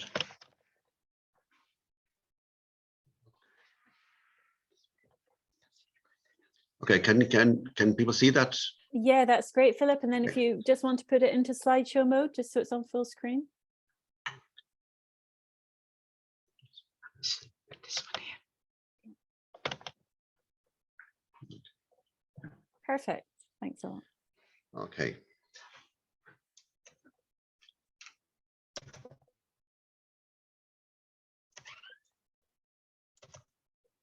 So just go back up here to. So just to start off and just to talk to you about what the content of my presentation today will be, is just to first of all to tell you who we are, and talk about children, young people in an Irish context, and the impact of parental addiction, and what is the Impact service, what are the program aims, why Impact, and the referral criteria for the program and how it is delivered. So I'll start off with the talk about moving parents and children together, or Impact, is an initiative of the Alcohol Forum Ireland. The Alcohol Forum Ireland is an independent Irish charity that provides support, information and services to individuals, families and communities. The Alcohol Forum Ireland offers a range of youth and family services, which includes the Impact Moving and Parents and Children Together program, and also the alcohol-related brain injury, community action, alcohol, Macy, strengthening families, Hope, and a number of other programs across Donegal, Sligo, Leitrim, Cavan and Monaghan. Our service and programs are evidence-based, and all our programs and support are non-judgmental and are confidential and free. So it was an Irish context. And these figures have been shown earlier. It is estimated that 1.4 million people in Ireland have a harmful drinking pattern. And when you take the context, but then in the context of our population of our country, that's, I suppose, it's a starting figure. And as well as that, an estimated 200,000 children have been brought up in homes impacted by alcohol harm, and a further 400,000 adults live with the legacy of this childhood trauma. I suppose in families where we're all, a lot of us familiar with this, families where one or both parents are problem drinkers or drug users, they can be disruptive parenting, and they can be, we've heard this earlier, the kind of relinquishing of the parental role, and children being witness to domestic violence, taking on inappropriate roles and responsibilities, or care role reversal. And throughout our programs, we see this, and we see it at a very early age. And sometimes, unfortunately, children are placed in care. There's risk of homelessness and in contact with the criminal justice system. There's emotional isolation and social marginalization, and there's issues with low resilience, diminished social competency, poor mental health. It can affect, and we've heard this earlier on today from other speakers, their school can be affected, and it can be increased substance use can also be a feature. Families impacted by parental problem, alcohol, and other drug use can be characterized by denial, repression, secrecy, and shame. The suffering of children may remain hidden. And in 2019, TUSLA and the HSE launched a joint strategy, Seeing Through Hidden Harm to Brighter Futures. Children and young people may feel isolated and lonely as a result of parents focusing their energy on continuing their addiction. Chaotic family lives within the homes can be high on, children can experience tension, aggression, and unpredictability. And if there's anything more that children and young people need, is they need predictability in their lives. So what is impact? Impact, moving parents and children together, it's for families where children live or have lived with parental alcohol and or other drug use, and where there's at least one child aged between 8 and 17 years. It supports families to work together to understand how parental substance misuse has affected their lives. And the programme has been delivered, successfully delivered for more than a decade in numerous locations throughout the UK and where the programme originated, and in Ireland in the Northwest since 2015. A programme was developed by Action on Addiction UK and in conjunction with Bath University. And the Alcohol Forum Ireland is the license holder for the programme. So the programme aims are to support children and young people whose parents misuse or have misused alcohol or other drugs, and to raise the parents' awareness about the impact their misuse has on all family members. Reduce the shame, which we hear about so often, reduce the shame and the stigma associated with parental substance misuse, and increase the range of coping strategies and raise self-esteem. Improve communication within the family, and this is an issue I'll talk about later on, because in evaluation that one of the big things that comes true is that the communication improves within the family, and this is something locally more experience of delivering the program, that this is something that one of the things that families always tell, that the communication improves within the family, which is very important. To explore families' values and beliefs, to interrupt repeating patterns of harmful behavior and reduce risks, and identify additional needs of both parents and children and guide them towards further help. And this can happen as early as when we get a referral.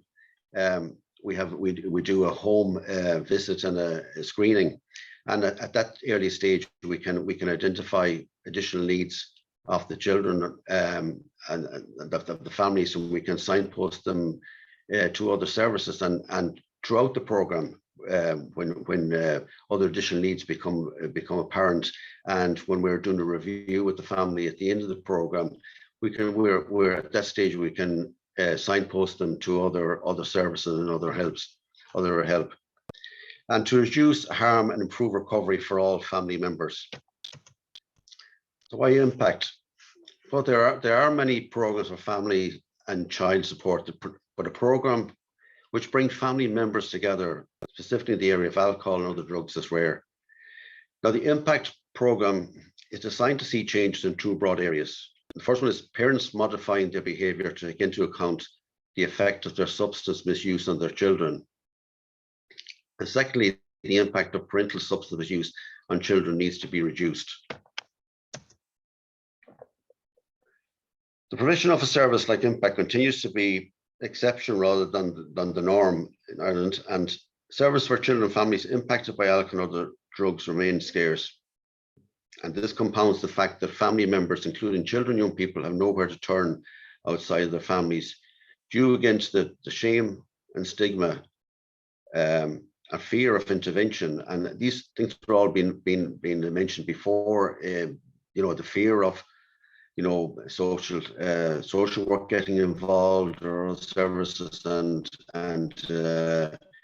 these are the fears that prevent action being taken or support being got for the children. Impact provides a safe space, which is very important for families to talk frankly about their substance use problems and identify healthy coping strategies. So the referral criteria: families where one or both parents have an issue with alcohol or other substance, either legal or illegal, and where there's at least one child aged between 8 and 17 years. And the using parent must be capable of meaningful engagement. Just to explain that's the parent with the addiction. It's not they can come to the program while they're still using whatever substance that they're addicted to, but they cannot come to the program while under the influence. So they have to be capable of meaningful engagement. Families must know that they have been referred. Families where substance use has to be acknowledgement within the family of this is a substance issue. Not all family members will choose to attend, and by this I mean is that, well, ideally, because what we're trying to work with moving parents and families together, children together, is that that both parents, if there's both parents, and that they both attend the program. But sometimes the parent with the addiction chooses not to attend, and this doesn't not prevent the other parent and the children, young people from attending the program. And that's important, something we always emphasize to agencies and possible referrers, that this is not a bar to the other parents and children coming to the program. A program can bring together up to 8 families in a face-to-face situation. And I suppose during the COVID, with all the restrictions, we did put together an online program, and we have worked with smaller numbers of families online, and that's still available to families. Facilitators work with adults and children together and separately. And just to explain that, there is what happens in a program is that in various sessions that four trained facilitators work on each program, and 2 of the facilitators work with the adults and 2 facilitators work with the children, young people separately. And the importance of that is that for the children and young people, this could possibly be the first occasion that they find themselves in a safe space where they can talk about the impact of their parents' addiction without the parents being present. It also allows them to see that the other children are in the same situations themselves, that they can listen to listen to the experiences of other children, and also share their own experiences.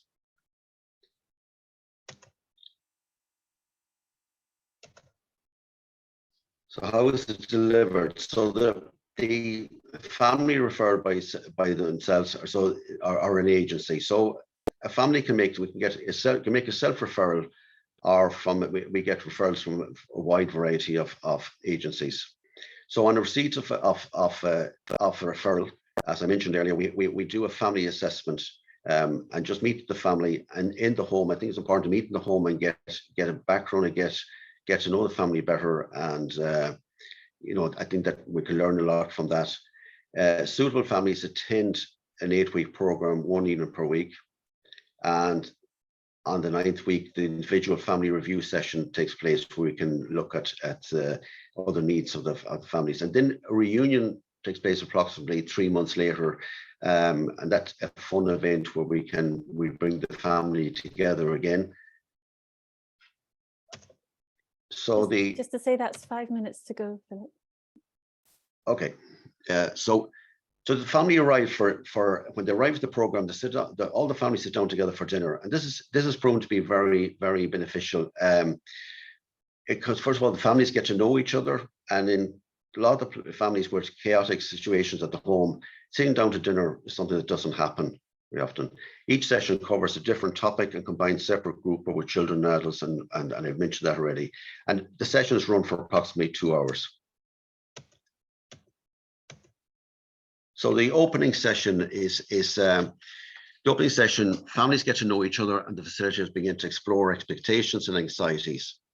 In the session 2 and 3, families are supported to understand addiction and explore feelings regarding the effects of addiction, and explore roles and responsibilities within their family because of addiction. In session 4, my family, we learn how to work together, identify their strengths to address difficulties in their relationships. And in session 5, family members explore different styles of communication, and we do this through role play, by showing the role plays in poor styles of communication and good styles of communication.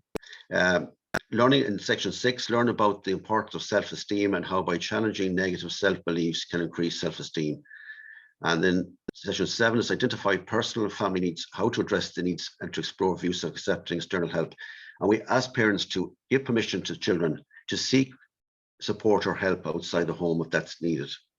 And then in session 8 and 9, we usually combine them, and these 2 sessions are an opportunity to review learning and to acknowledge that change is possible both individually and as a family.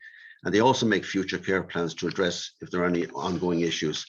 And then the reunion is where families are given an opportunity to reconnect as a group in a fun setting, and are provided an opportunity to refresh their learning from core sessions and identify if they have any further needs.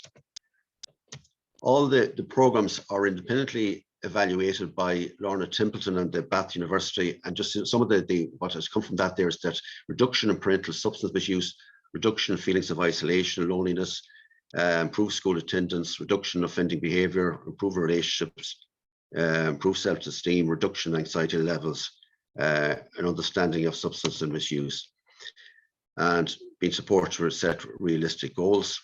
Impact offers a unique opportunity to families and empowers them to take the first step towards positive change. And as I said earlier, the biggest positive change we've seen in families is in family communication. And the program enables families to see that help is available and that you don't need to struggle on your own. So this is some of the children and young people that the feedback they've given us, and just only some of the things that they have said to us. That addiction, it is not your fault. Our home has become peaceful, being heard by others. We learned how to talk with respect and peacefully solve our problems. Impact has helped me to learn to talk about my feelings and cope better with the situation at home, and knowing you're not alone. And these are some of the visual representations of experience of our children have been through our program. And the first one there just shows, it says drinks everywhere, house in a mess, and then the sadness and the broken heart and the separation. And the next one, the same, again, sadness and the depiction of a broken heart. And this is a result of living it with parental addiction. Again, another one where it shows the parents arguing, children looking on to this, and again, the sadness and the associated with that. And the last one I'll show here is before and after. A child showing that before it's in the program, what the left-hand side shows that, again, parents arguing, bottle, drinking alcohol or in between them, and the children looking on, and says no talking, only fighting. And then the after, the alcohol bottle is crossed out, and it shows the closeness of the whole family, and it says more conversation, more helpful and loving dad and partner. So I know we're tight on time, and could I ask you just to share that we commissioned an animation recently, and I would just ask you to share that with the audience. Great, yeah, I'll do that now.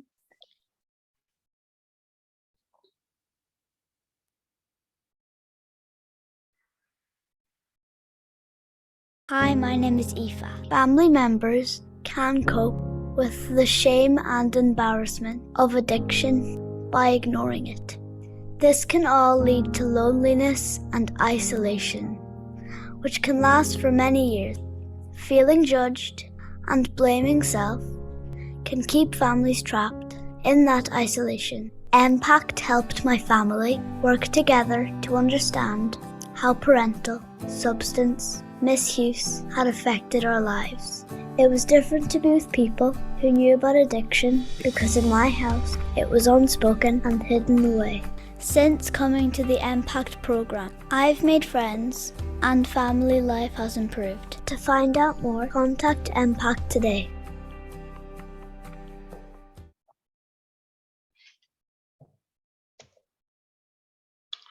I can just also mention that there's also a video that we commissioned. I think there's a link to that on our page on the Alcohol Forum Ireland website, and I think that I'll maybe be sharing that with you today also. So that's it's a very brief, and I would love to be able an opportunity to talk more about, but that gives kind of an overview of the program. And so again, thank you very much, and I hope you find this helpful.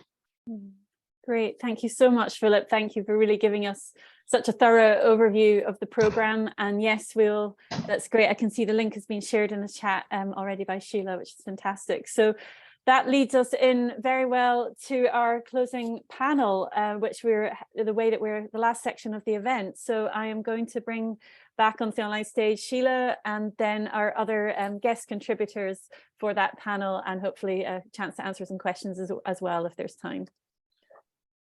Thanks so much, Ali. And I have to say, I'm absolutely blown away by all our contributors so far, but in both sharing lived experience, sharing practical ways of help, sharing the broader picture around alcohol in Ireland. I think we're definitely ending the silence about this particular issue. So thank you all so much. I'd ask you to dig deep, and just one last thing, and we'll take some questions. There's a lot of questions have been put into the chat box. Jennifer, I think you've been monitoring them there, and maybe you might want to shout out your first one. Believe it or not, we actually had prepared some questions just in case nobody asked anything, but that obviously wasn't going to happen. I guess, yeah, there's a number of questions, and this one kind of people can just jump in, I suppose, as they feel if they have something to say on it. But I guess this one is can be for everyone, and it's, how do we reach the children who don't come to the attention of services? The nature of this is so hidden, as we've heard, the shame, the loyalty, all of that, and the hidden nature of it. So how do we reach those children who are kind of deep in the process of hiding, was the way the question was phrased.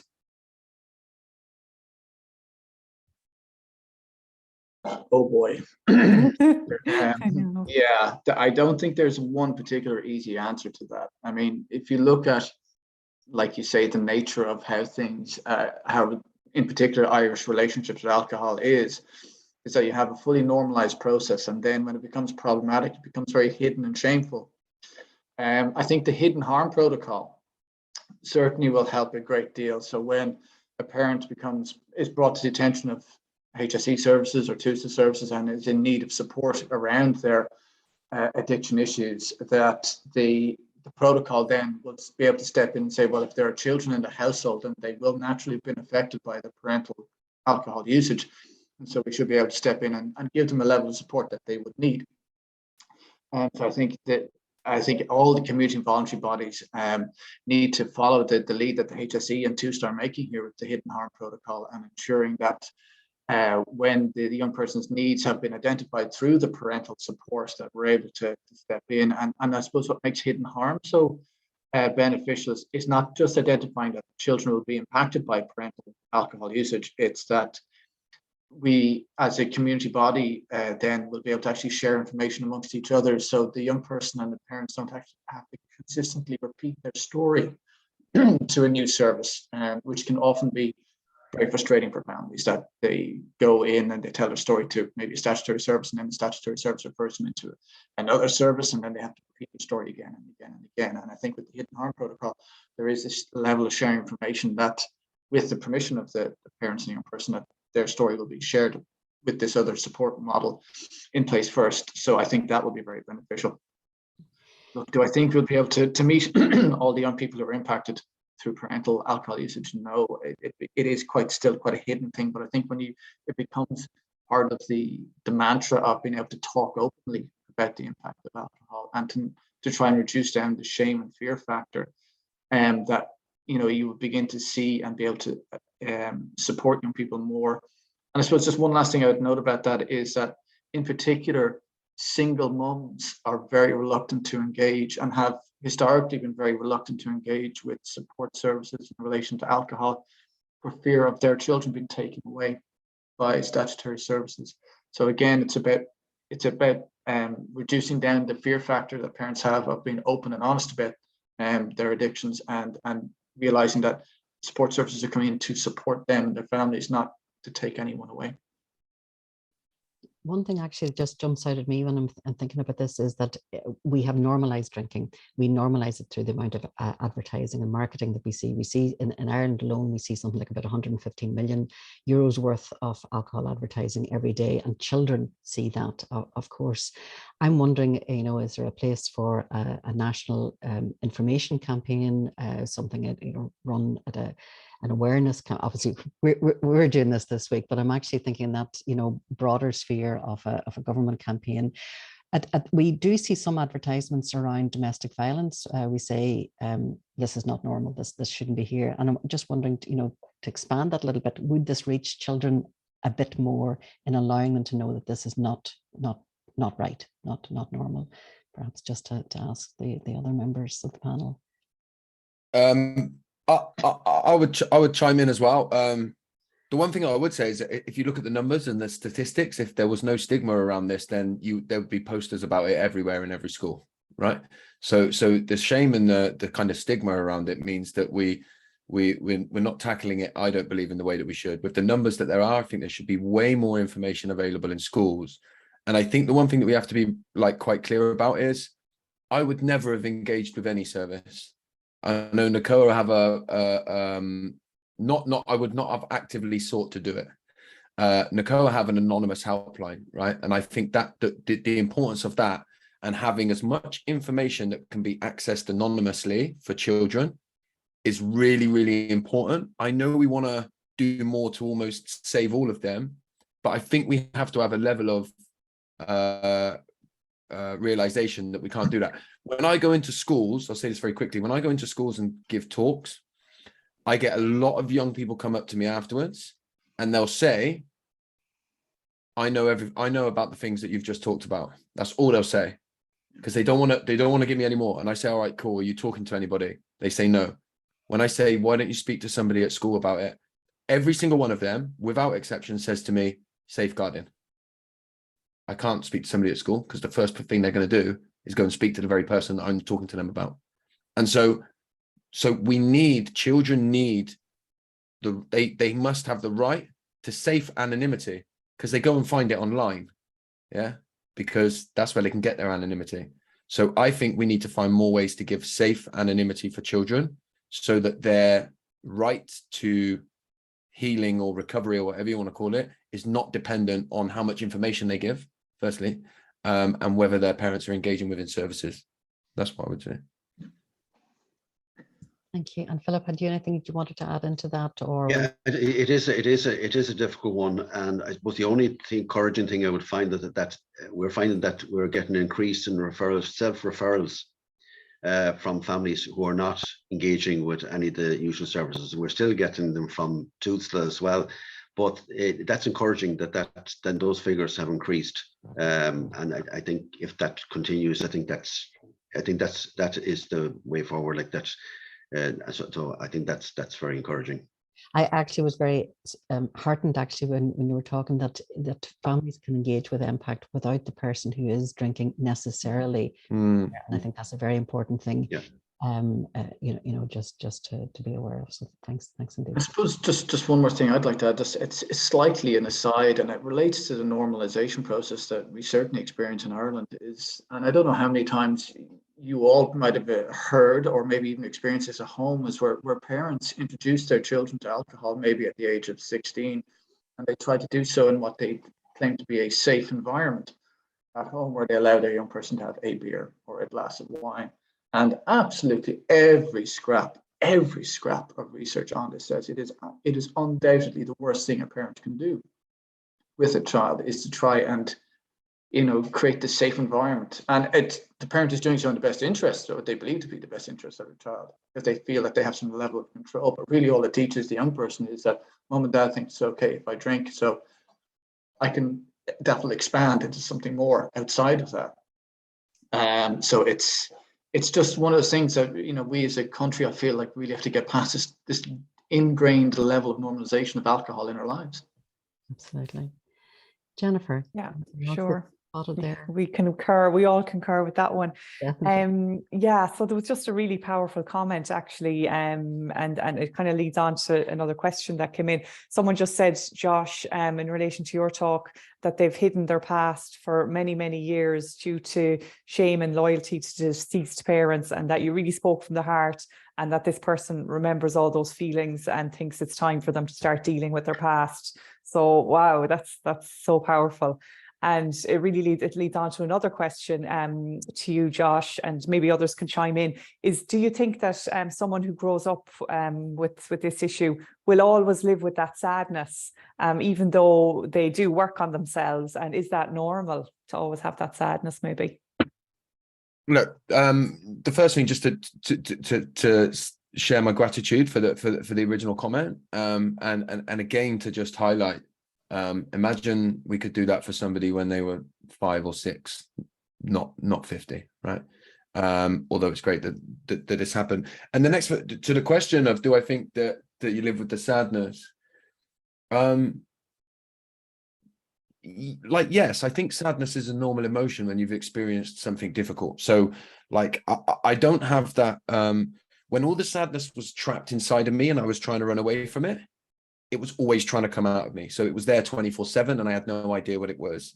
I think now that I've spent some time comprehending it, understanding it, making sense of my pain, it has less control over me now, but it's still there. Like, you know, I will watch my son play football and he'll look at me after he's just done something, and I'll feel this wave of how amazing it is that he's looked for me. And then I might think, I wonder if my dad ever looked at me like that, right?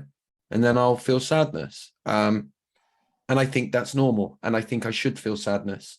And I think sometimes what we lack is the ability to allow people to have their sadness and know that actually it makes sense.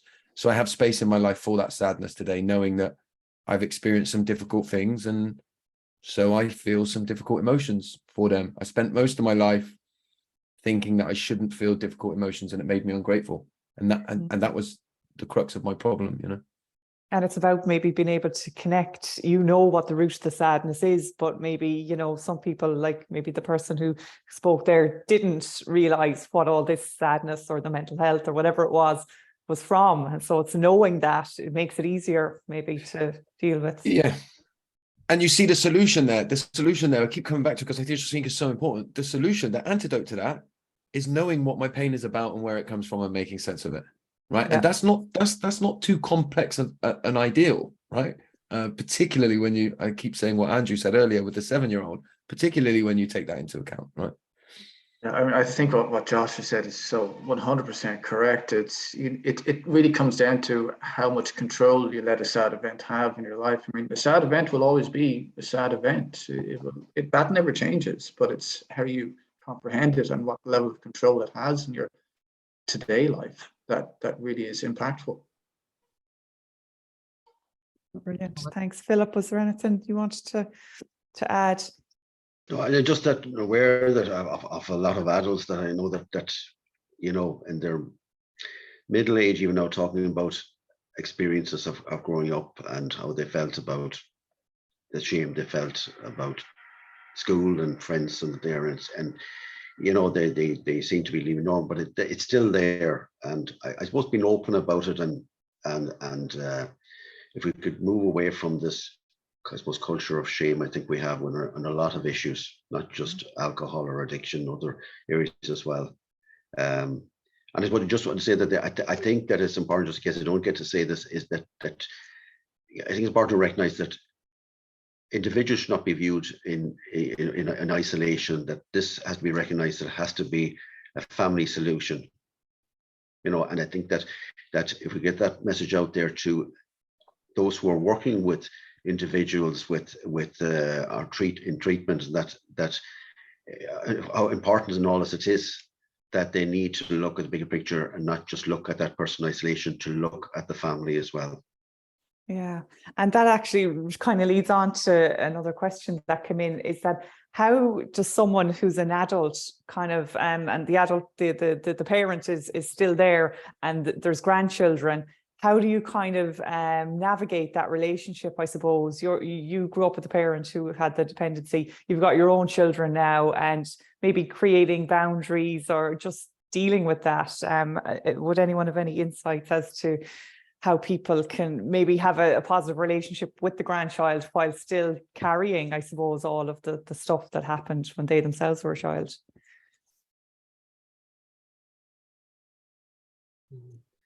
No takers on that one. That's a tough one. Can I just get some clarity on the question? So you're asking how you so can an allow adult child who has their own children and the parent is still there with all of those legacy issues, I suppose. Yeah, I think, look, there's loads of different variables in it. If they're still actively drinking and, actively caught up in that pattern, what I would say is that nobody should feel any shaming doing what they feel is right for themselves and their children. And if that means not allowing their children to have barely any relationship with their grandparent because they're still using alcohol in that way, then I think they should be given the grace to do that, right? Because I think that's important. If it's like they don't drink like that anymore, right? And I don't know, they've found recovery, but there's still the resentment, then that, that's a whole different complex question. But I would say that we're too quick to judge people that have made the decision to finally give themselves and their children a chance of freedom and actually broke free from that cycle completely. We stigmatize those people and also, almost somehow force them as if they've got to keep having a relationship with them. And I don't think that's fair either. I think the needs of the children are the focal point here as opposed to the needs of the grandparent. Yeah, for sure. Great answer.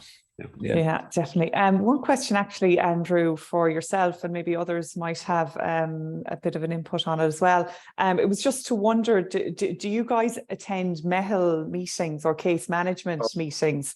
Somebody was saying, it's really important that you guys can be the voice of the child, maybe essentially. And I guess maybe that just brings on to the importance of the voice of young people, which we're always in Alcohol Action Ireland looking at ways that we can amplify voices of what we call self-empowered children. And as Sheila said, in the realm of domestic abuse, Bernardo's did a big study here in Voices of Children, but we don't often hear the voices of this particular cohort, and it's really difficult. So yeah, maybe just to talk about how we can do that better.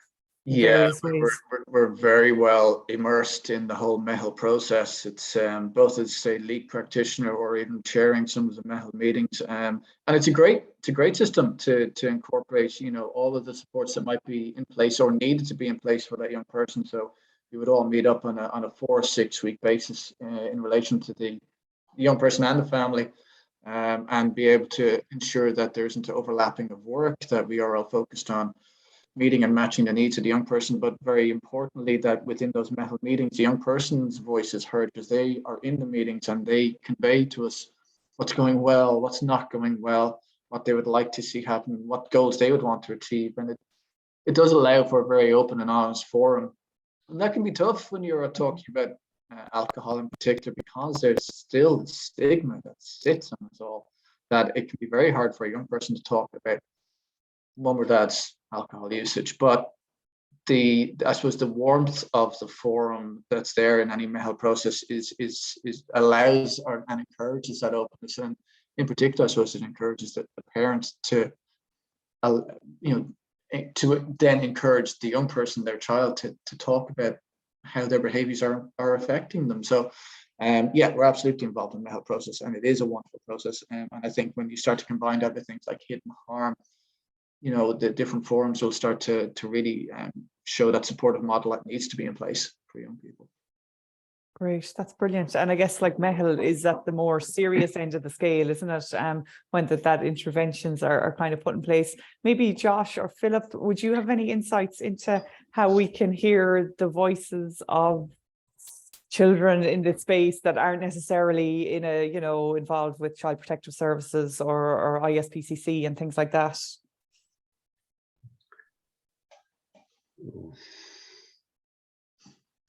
Well, just to talk about the Mehel, yeah, I would attend Mehel as well, but I often get reports from in the CFSNs that about breakdown on Mehel referrals, and they talk about reason for referrals for the referrals, and alcohol is not often mentioned, but they talk about isolation and they talk about all the other issues, but oftentimes the alcohol is the root of this issue. But it's easier to, when you go into a Mehel, it's easier to talk about other issues and not actually mention.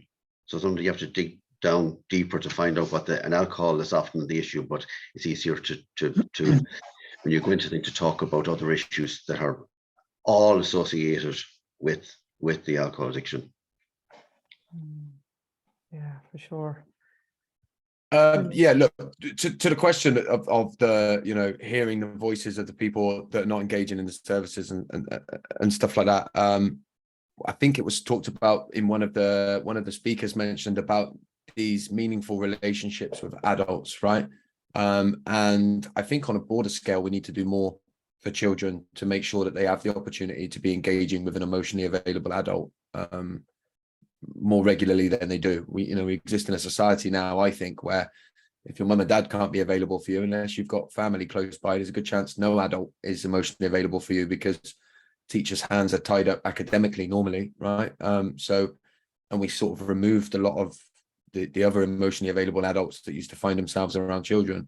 And you know, what I know from the work that we do with NACOA is that a lot of these children want a space to talk to an adult about the stuff that the average child may get the loads of opportunity to talk about. The good results they got at school, the bad results they got at school, the friend they fell out with, right?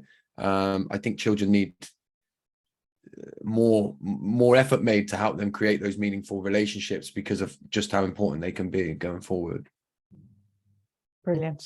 Thanks, Josh. And I think, Marion, you just clarifying, I think that Mehel isn't at the sharper end of the scale, which I'd said, but I guess I just meant two are involved. So there is an intervention there. That was just to clarify that. But yeah, no, I get what you mean. It doesn't have to be very, very serious child protection issues going on. Okie doke. Thanks, guys. I'll hand back to Sheila to wrap up. That was a brilliant discussion. Thanks, everyone. Thank you indeed. I just very quickly wanted to pick up on a couple of things, and just and kindness actually just keeps coming into my head, and about the need for kindness and where people are.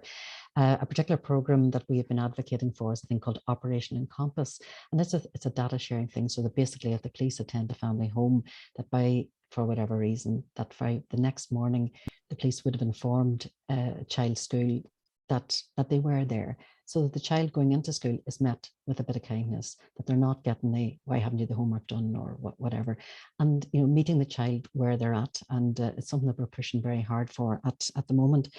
And just sort of building though on that idea of kindness, I think, and there's been a number of people have mentioned this, that it can be very hard for the adult child who has experienced this particular trauma perhaps to be kind to themselves. And within our own work, we have been looking at the idea around self-compassion and things that can help in this regard. We have some resources on the website. There's one particular one that I just wanted to point you towards. It was a lecture done with Aware, with one of our co-founders, Barbara Whelan, talking about this, and we want to explore this a little bit more. So I just wanted to put that out there as something, because there could be people listening to this that maybe are being a little bit harsh on themselves. And to try and just what are the ways in which they maybe can seek some extra help. We're drawing this to a close. This is our opening event of this week. We have two other events that are happening during the week. One called Silent No More, which is actually in person in the new theatre. It's in Dublin. I think it's going to be a lovely evening. It'll feature Ray Darcy in conversation with a number of contributors talking about their particular experiences. And on Thursday, we're launching a podcast, which is particularly, I think, will be of help to therapists who'll be working in this area. And on Friday, our last event, will be kind of looking at both research and how do we bring that actually into practice. So you can check out our website under End the Silence and find out more about all of that.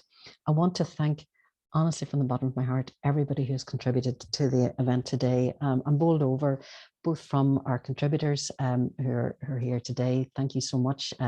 Jeffrey has had to leave us at this stage, but a very, very big thank you to Andrew from ISPCC for all the help actually in putting this event together, and for the video that was there. Josh, I said in the chat box that I have no words, and I actually do mean that.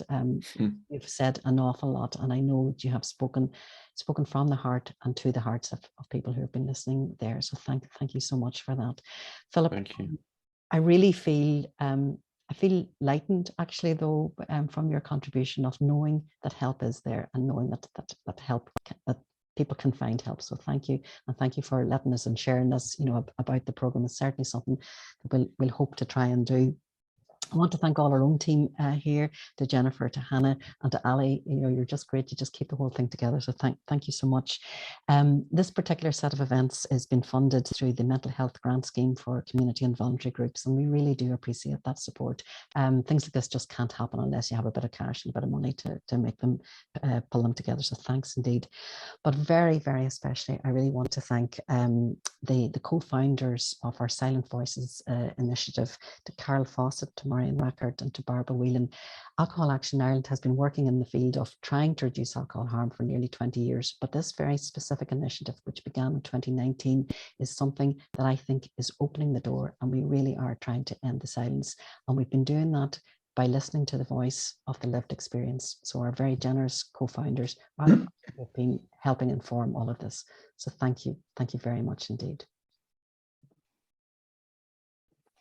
Great. So thank you, everyone. And with that, we will bring our event to an end and look forward to hopefully seeing you later in the week. Thanks again, everyone. Bye. Bye.